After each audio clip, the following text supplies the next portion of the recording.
প্রকৃতির বিচিত্র খেয়ালে ভাটির দেশ বাংলাদেশ এবার আয়তনে বড় হচ্ছে। দেশের সবচেয়ে ধনী জেলা নোয়াখালীর মাধ্যমেই তা সম্ভব হচ্ছে। জানা গেছে, নোয়াখালী ও তৎসংলগ্ন উপকূলের সাগরের বুকে জেগে উঠেছে বিশাল বিশাল অঞ্চল। এদের মধ্যে নিঝুম দ্বীপের বর্ধিতাংশ, স্বর্ণদ্বীপ এর বর্ধিতাংশ, ভাসান চর সন্দ্বীপের বর্ধিতাংশ সহ অনেক চরদ্বীপের কথা ইতোমধ্যে উঠে এসেছে। সার্বিকভাবে এসব পরিণতি প্রাপ্ত ভূমির পরিমাণ আনুমানিক ৮০০ বর্গ কিলোমিটারের অধিক, যার মোট আয়তন সিঙ্গাপুর এবং মালদ্বীপের আয়তনের সমান। এছাড়া আরও ১০০০ বর্গ কিলোমিটার আয়তনের সমান ডুবোচরও রয়েছে। এগুলো অদূর ভবিষ্যতে দেশের ভূখণ্ডের সাথে যুক্ত হবে বলে বিশেষজ্ঞরা জানাচ্ছেন। ২০০৬ সালে জেগে ওঠা ভাসানচরে এখন ভাটার সময় সন্দ্বীপ থেকে পায়ে হেঁটে যাওয়া যাচ্ছে।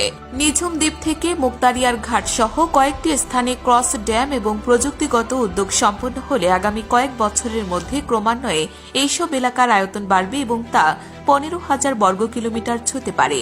এ যেন বঙ্গোপসাগরের বুকে দেখা দিচ্ছে আরেকটি বাংলাদেশের হাতছানি।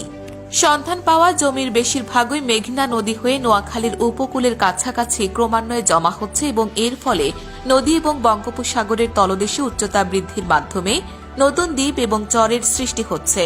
আর তাই institute of water modelling actual development programme centre for environment and geo political information